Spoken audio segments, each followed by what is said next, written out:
प्रतिदिन की तरह मैं कल भी एक व्यक्ति से मिला।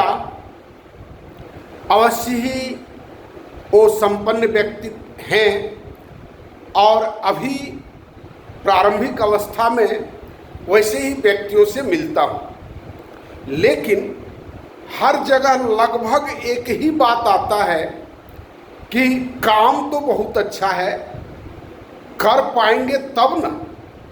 समाज की स्थिति, मनुष्यों के मनोदशा की स्थिति बहुत भयावह है और बहुत ही खराब है और बहुत ही संकीर्ण है।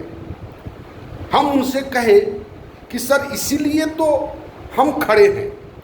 जिनको ये बोध है, मैं वैसे ही व्यक्तियों को खड़ा करने का प्रयास कर रहा हूँ। जिनको ये चीज़ें बुरी लगती हैं, हम वैसे ही व्यक्तियों को खोज रहे हैं। ये तो बहुत खुशी की बात है कि ये सारा कुकृत्य आपको दिखाई पड़ता है। दिक्कत क्या है कि ये जो सारा कुकृत्य है, इसको लोग विकास का पर्याय मानते हैं। ये बहुत खुशी हुई कि आपको ये दिखाई पड़ता है, हमारी तरह आपको भी दिखाई पड़ता है। ये बहुत खुशी की बात है। ऐसे आदमी बहुत कम मिले जिन्होंने कहा कि ये जो जंगल की कटाई हो रही है, दवाई का दाम बढ़ते चला जा रहा है, शिक्षा का निजीकरण कर दिया गया, चिकित्सा का निजीकरण कर दिया गया, जितना संगठन था सबको निजीकरण कर दिया गया और जो बाकी है उसको कर देने के प्रयास में है। किस बहुत कम आदमी मिलता है जो कहता है कि ये सब गलत हो रहा है, ये नहीं होना चाहिए। ये तो राष्ट्रीय स्तर की बात हुई। व्यक्तिगत स्तर पर एक बच्चे ने कहा कि सर बिना झूठ बोले जिया ही नहीं जा सकता है। हम कहे तुम्हारा कितना उम्र हुआ है, कितना दिन तक तुम सत्य बोलने का प्रयास किया है? और अब मुश्किल से 17 साल 18 साल का बच्चा है और कहता है बिना झूठ बोले जिया नहीं जा सकता है। कहीं यार हम तो तुमसे 55 साल उम्र में बड़े हैं, 30 साल 40 साल बड़े, हमको कहाँ कहीं आवश्यकता पड़ी है झूठ बोलने की? हमको कहीं आवश्यकता नहीं पड़ी है। हाँ, अगर कोई तकलीफ हुआ है तो भले उसको स्पष्ट हम कहे हैं कि ये हमारे साथ ऐसा आप मत कीजिए, है ना। या किसी को कोई तकलीफ हुई है तो बहुत स्पष्टतापूर्वक हम ये बात कहें, चाहे हमारे अधिकारी हों, चाहे हमारे माँ हो, चाहे हमारे पिताजी हो, हमारे दादा हो, जो कोई भी हो। हम तो कहीं हमको जिंदगी में, अरे यही सब तो है संबंध का कारक, यही सब संबंध है। भाई है, भतीजा है, बेटा है, पत्नी है, यही सब है। कहाँ हमको झूठ बोलने की आवश्यकता पड़ी? हालांकि एक गुरु हमको मंत्रणा दे रहे थे कि झूठ बोलना उसको झूठ नहीं कहते, उसको मैनेजमेंट कहते हैं। कहे पापा, हमको आश्चर्य लगा किस तरह से कुकृत्यों के ऊपर एक सुंदर मुलम्मा चढ़ाने की एक परिपाटी चल पड़ी है और खूब लोग उसको पसंद करते हैं और लोग उसी को सभ्य व्यक्ति कहता है। अगर आप स्ट्रेट फॉरवर्ड बात कीजिए, कहेगा वो आदमी बोलने नहीं आता है, वो असभ्य आदमी है।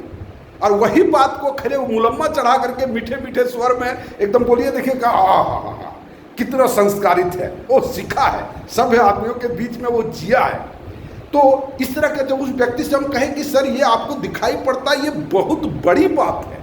ये बहुत आदमियों को दिखाई नहीं पड़ता है, जिसके चलते कि ये सारा कुकृत्य जारी है और सारा ये कुकृत्य करने का एक प्रतियोगिता चल पड़ गया है। चाहे वो IAS अफसर हो, चाहे वह जिस किसी भी पद पर बैठा हो, प्यून हो, चपरासी हो, हरवाहा हो, चरवाहा हो, जो कोई भी आदमी हो, ये कुकृत्य में सब सम्मिलित है, सब सम्मिलित हो गया है। ये एकदम गंगा शुरू हुआ और कहाँ हुगली तक जाते जाते गंगा के पानी को छूना मुश्किल हो गया। समाज की ऐसी स्थिति है, लेकिन हम उससे बिल्कुल भी निराश नहीं है। सबके पीछे कारण है और उसके पीछे सबसे बहुत सारे कारणों में सबसे मुख्य कारण है आर्थिक कारण। अगर अर्थ के ये जीवन निर्वाह करने की अगर गारंटी मिल जाए सामाजिक स्तर पर, तो बहुत सारा आदमी इन सब क्रियाओं से भाग नहीं लेंगे। सबको ये पश्चाताप है कि हम गलत कर रहे हैं। दवाई बेचने वाले को भी पश्चाताप है कि हम गलत कर रहे हैं, कहीं पर ठगने वाले हैं वो भी सोच रहा है कि हम गलत कर रहे हैं। और इसके बाद लेकिन हमको पूर्ण विश्वास है कि अभी जो प्रतियोगिता ये गलत करने की चल पड़ी है, अगर एक बार अच्छा काम करने की शुरुआत होगा तो फिर उसी ढंग से अच्छे कर्म करने की प्रतियोगिता शुरू हो जाएगी। हम उनसे कहे कि सर कौन ईस्वी सन हमको तो उतना याद नहीं है, हिस्ट्री हमारा इसलिए कमज़ोर है कि ईस्वी सन हमको याद नहीं रहता है, जो कभी देश बहुत बड़ा आर्थिक संकट में गुजरा था और चाइना के युद्ध के समय या किसी समय लोगों ने सोना का दान मांगा था। जो व्यक्ति जितना दान कर सकता है, तो किसी ने कान का खोल करके दिया, किसी ने नाक का खोल करके दिया, किसी ने गले का खोल करके दिया, किसी ने मंगलसूत्र दिया, किसी ने चूड़ी दिया, और इस तरह से कितना क्विंटल सोना जमा हो गया था।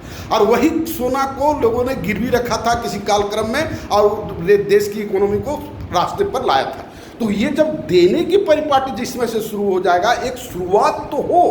हम लोग जितने आदमी दुखी हैं इस व्यवस्था से, वो लोग आकर के एक अच्छे कर्म का शुरुआत तो करें और फिर उसी में लोग फिर उसी ढंग की प्रतियोगिता होगी, अच्छे कर्मों के काम करने की शुरुआत होगी। मैं बिल्कुल भी इससे निराश नहीं हूँ कि इतना भयानक स्थिति में काम कर पाइएगा। लोग यही करता है कि इतना भयानक स्थिति में काम करिए, पूरा समाज बोल जिस डायरेक्शन में दौड़ रहा है, आपका काम जो है वो उसके ठीक ऑपोजिट है।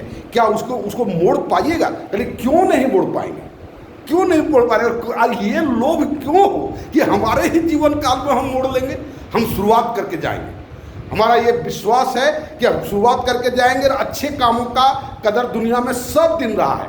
रूसो ने दिया इक्वलिटी, फ्रेटर्निटी और इंडिपेंडेंस का फॉर्मूला दिया और पूरा दुनिया से राजतंत्र खत्म हो गया। आप कह सकते हैं रूसो की बात आप क्यों करते हैं, हमारे वेद की बात क्यों नहीं करते, हमारे धर्मशास्त्रों की बात क्यों नहीं? वह भी है, हो सकता है रूसो ने हमारे ही धर्मशास्त्र को पढ़ करके दिया होगा, ये हमको पता नहीं है। लेकिन जो इतिहास में आता है कि रूसो के बाद से ही राजतंत्र खत्म हुआ, लेकिन हमारे धर्मशास्त्रों में तो राजाओं का राजतंत्र को खत्म करने का हमको नहीं कहीं पर नजर आता है तो लोगों ने राजतंत्र को, बल्कि राजा की पूजा, राजा के अत्याचार को ईश्वर का अत्याचार मान करके लोगों को जीना सिखाया। खैर, उसकी आलोचना में हम नहीं जाएंगे। और इन्हीं सब बातों को ध्यान में रख करके हमने माई न्यू सोशल सिस्टम बनाया है, उसको आप देखें और देख करके मेरे साथ जितना जल्दी हो जुट करके मेरे काम को प्रारंभ करने में मदद करें। धन्यवाद।